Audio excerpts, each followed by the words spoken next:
Hey y'all, it's Rick here with Uncommon Communion. Yes, recording a video this evening rather than writing. And I gotta be honest with y'all, I just couldn't write tonight.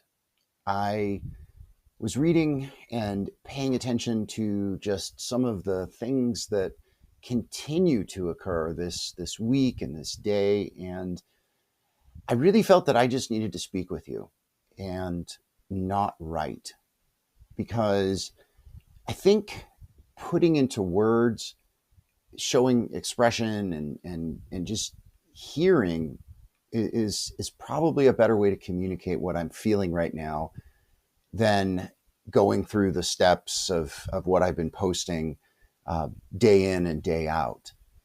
And before I go into that, let's begin as we always begin, by recognizing and realizing that we are always and everywhere in the holy presence of God, the more, and each other. You know, they use this metaphor of just a fire hose of distraction and insanity and shit, for lack of a better word. And it was getting to me tonight. It was getting to me because every day it's more.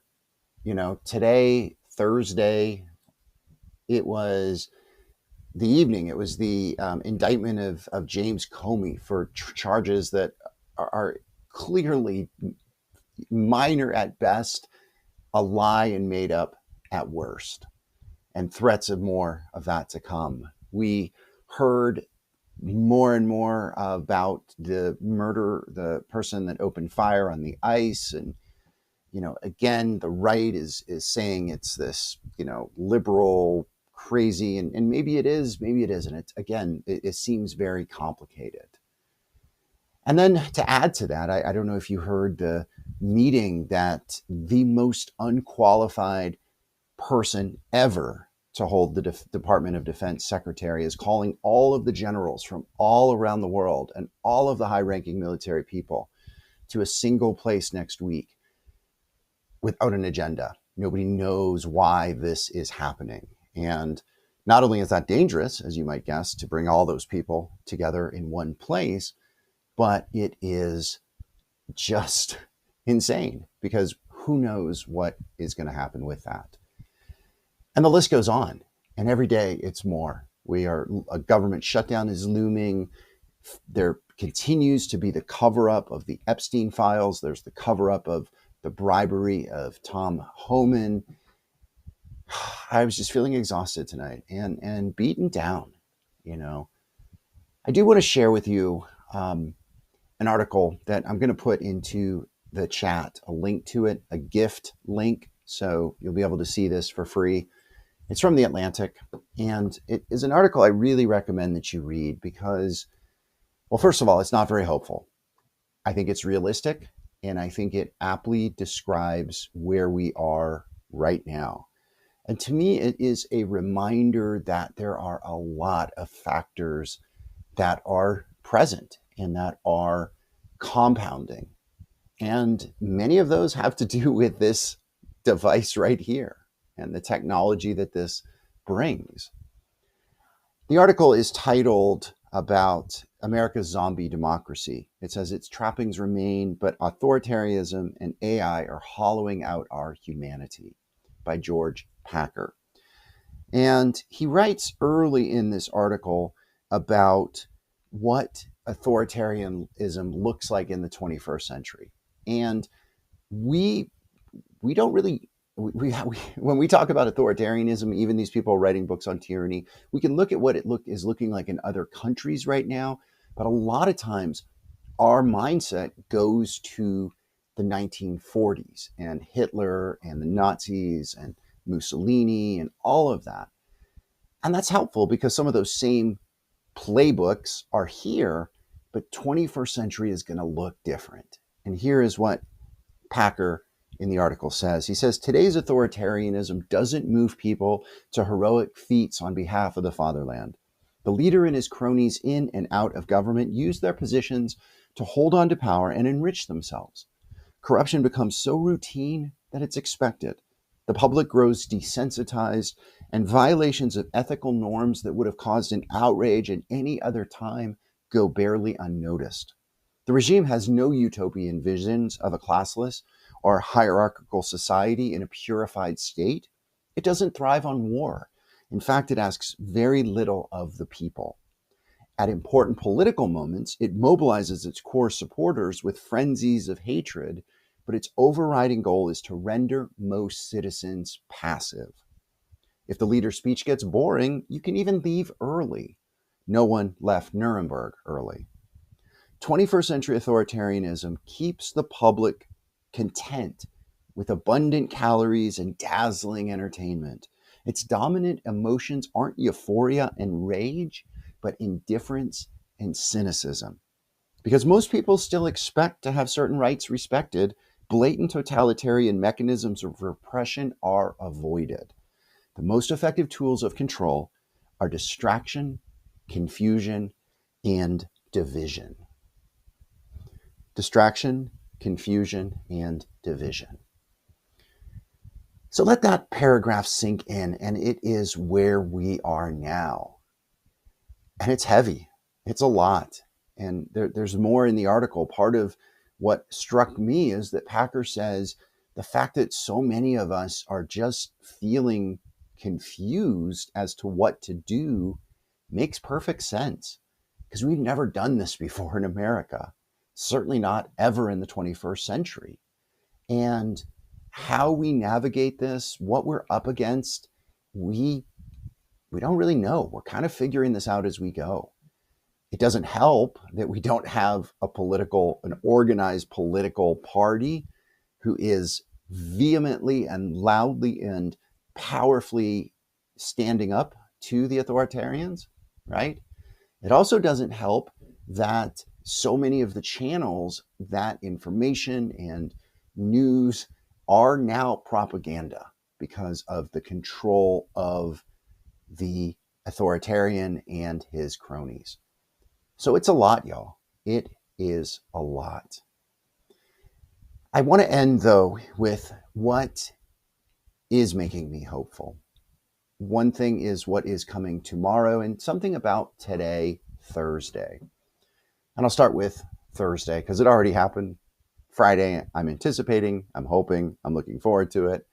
But today, I have shared before that I am a trainer with an agency that works with supports intellectually and developmentally disabled folks of multiple ages. And we have an individual who is, I think he's 21 now, who I'm going to call him Jay, just the letter J. And he has some of the highest needs of any person in the state of Ohio: physical needs, emotional needs, behavioral needs. And he's been a part of our agency for a number of years. And I was talking today, and I was leading a training, and it was a recertification training. So these people had already been trained in this, and it was a fairly rigorous recertification. And this one lady shows up, a little bit older than others, still younger than me, but older than some of the others. And she was not happy to be there. It took her a while to warm up to me. But by lunchtime, she had, and we were talking. And I brought up this individual because she had worked with this individual, and it was amazing. Her face lit up, and she was sharing about just how much he has grown and he has changed, and just how it's hard to put into words. Just, you have to kind of know this individual, like how high needs he is, how many resources go to him, and yet how he is a witness to this staff member, to others, and even to the public, because his mom posts a Facebook page regularly about his journey. And here's the thing, y'all, that gives me hope, is because there are people like this caregiver, this woman that I was training, and so many other people at the agency where I work that I feel blessed to work with, who are standing up for vulnerable people, who are standing up for love and goodness. And I have to believe that that is where strength is. I'm thinking about Andor. I write about Andor here, and it talks about authoritarianism and the empire in that galaxy being brittle and being unnatural. And I have to think that that is what we're witnessing. All of this crazy, crazy stuff that T Rump continues to do is not strength, it's desperation and it's distraction. I have to keep reminding myself of that. And I hope you can feel that and know that too, and remind and help people in your life as well. Well, I want to talk before I close here about tomorrow, Friday. One of the things that I'm hearing in this moment that, people who are smart, people who are wise, people who understand where we need to resist and to fight this anti-democratic uprising regime is at the local level. And I'm looking to do that in a political way. The local school is having a very important referendum to raise money through a levy. It's how we do it here in Ohio. And my wife works for the district, so that is a vested interest. But this district and this town really, really needs this. And it is not a foregone conclusion that the people will vote for this. It already failed once a number of months ago, and this is a much more desperate second try. So I'm going to get involved in local politics. Secondly, and this is where tomorrow comes in, you might remember a few months ago, June to be exact, I shared about the Lucy Listening Project. And if you're not familiar with that, I will put that into a link here in the notes. And again, I'm also going to put a link to the article that I mentioned. So I'm doing it again tomorrow. It is our fourth Friday in the town where I live nearby. I live in the next town over, but the school district is in that town, the one where my wife works and the one that has this levy. And I'm just going to set up that booth again. I hope some friends will join me. If they don't, I have a sign, I have some nickels, and I am really curious to hear what is going on with people. The last time I did it in June, there was a lot of levity, a lot of fun. And I'm wondering if the same is going to be tomorrow, because things have darkened, things have changed. I think many more people are waking up to this. And this Lucy Listening Project is not about anything to convince people, to be political or any of that, to bash anything. It's just to listen and to affirm that whatever people have to say is valuable and meaningful. And I'm curious to hear what people have to say, because one of the things that this article said, this zombie democracy, says we are losing our humanity. And hearing about Jay and the people that support him, that is human. Going face to face on a street with a sign and nickels, asking people what's on their mind, that is very human too. And I think as I end this, y'all, I need to remind myself that this has value, this has importance, but this is not human. And it's really not making us more human, and certainly not more humane. And I want to do something different.